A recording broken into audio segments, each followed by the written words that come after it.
Para elit-elit penguasa pusat hanya menjadikan Aceh ini alasannya makar, pemberontak, makar, pemberontak, tanpa sedikit pun mengkoreksi kesalahan-kesalahannya, tanpa sedikit pun mengintrospeksi kesalahan-kesalahannya.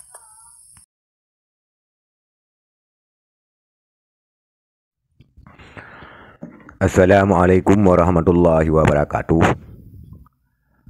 Pada edisi kali ini, saudara-saudara, saya akan mengupas sedikit fakta dan data sejarah yang tidak pernah kita lupakan sama sekali, yaitu tepatnya pada waktu 00 pada tanggal 19 Mei 2003. Presiden Megawati Soekarno Putri, Presiden Megawati binti Soekarno, mengumumkan darurat militer di Aceh. Saudara-saudara sekalian, di mana dengan total 30.000 prajurit dikirimkan ke Aceh untuk membantai dan membunuh kelompok-kelompok yang dianggap makar. Dan tidak cukup dengan 30.000 orang, juga ditambahkan dengan 12.000 orang pasukan polisi tempur. Tetapi menurut sumber-sumber resmi dan terpercaya lainnya, adalah 60.000 pasukan yang dibandingkan tentara yang dikirim, artinya dalam 10 orang prajurit ataupun pasukan melawan 1 orang tentara gerakan Aceh Merdeka.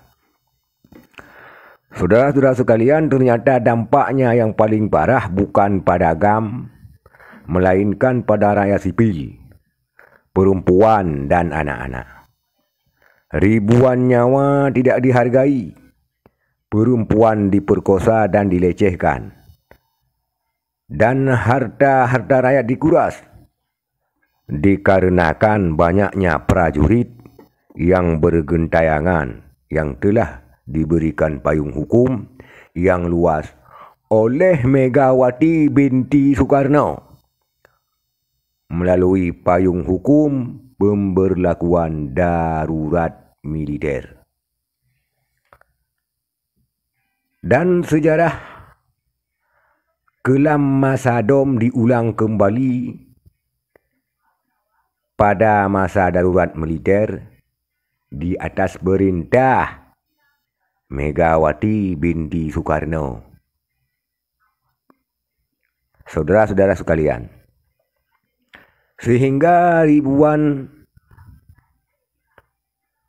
rakyat Aceh menderita, ribuan rakyat Aceh terbunuh, ribuan perempuan diperkosa dan anak-anak terbunuh, dan menjadikan Aceh ini sebagai ladang pelanggaran HAM terberat ataupun pelanggaran HAM terdahsyat, yang menurut Komnas HAM, di mana menurut penelitiannya yang menghadirkan lebih daripada 20 orang saksi, berbagai macam pelanggaran HAM ditemukan di Aceh pada masa darurat militer, dan sampai sekarang kita tidak tahu pasti kejelasannya. Saudara-saudara sekalian, perilaku predator rakyat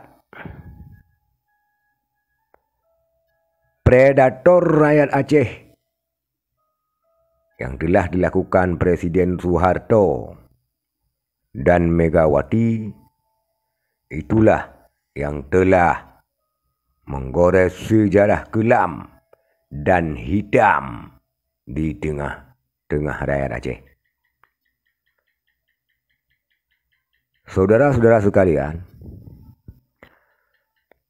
para elit-elit penguasa pusat hanya menjadikan Aceh ini alasannya makar pemberontak, pemberontak makar, makar pemberontak, tanpa sedikit pun mengkoreksi kesalahan-kesalahannya, tanpa sedikit pun mengintrospeksi kesalahan-kesalahannya. Di mana Aceh diperlakukan mulai dari habis agresi Belanda kedua, mulai Soekarno, Soeharto, dan Megawati, Aceh tidak lebih diperlakukan seperti anak negeri jajahan.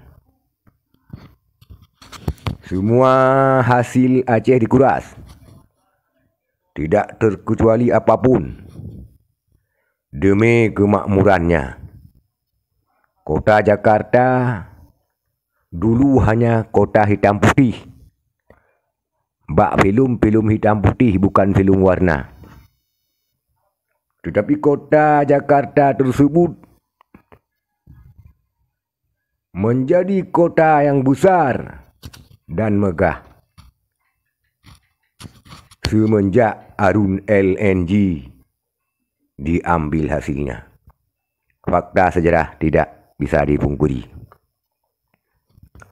Dan Aceh dibiarkan tinggal di ladang gersang. Orang Aceh dibiarkan hanya melihat-lihat saja. Dan pada waktu itu jarang orang-orang Aceh yang bekerja di proyek-proyek vital. Hanya orang-orang di Jakarta yang dibawa kemari. Hasilnya dikuras, Aceh dibiarkan terlantar. Itulah perlakuan ketidakadilan daripada pemerintah pusat. Dan memberlakukan Aceh ini seperti anak negeri jajahannya. Padahal hanya mulutnya saja yang mengaku-ngaku Aceh daerah modal, Aceh daerah modal, Aceh daerah modal, memberikan segalanya. Itu hanya mulutnya saja yang mengaku dan mulutnya yang berbisa saja. Saudara-saudara sekalian, semoga para pemangku kepentingan di Jakarta sekarang dapat lebih arif, dapat lebih bijaksana dalam rangka memberlakukan anak-anak negeri tidak seperti negeri-negeri jajahan. Semoga tayangan ini juga tidak dianggap makar. Jangan apa-apa makar, apa-apa makar. Ini hanyalah fakta, data, dan realita. Boleh dibuka di situs-situs di mana terpampang jelas, di koran-koran terpampang jelas apa yang saya utarakan sekarang ini. Saudara-saudara sekalian, itulah kita, itulah negeri kita yang selalu menjadi bahan makanan para predator dan penguasa-penguasa. Sekian, wabillahi taufik wal hidayah. Assalamualaikum warahmatullahi wabarakatuh.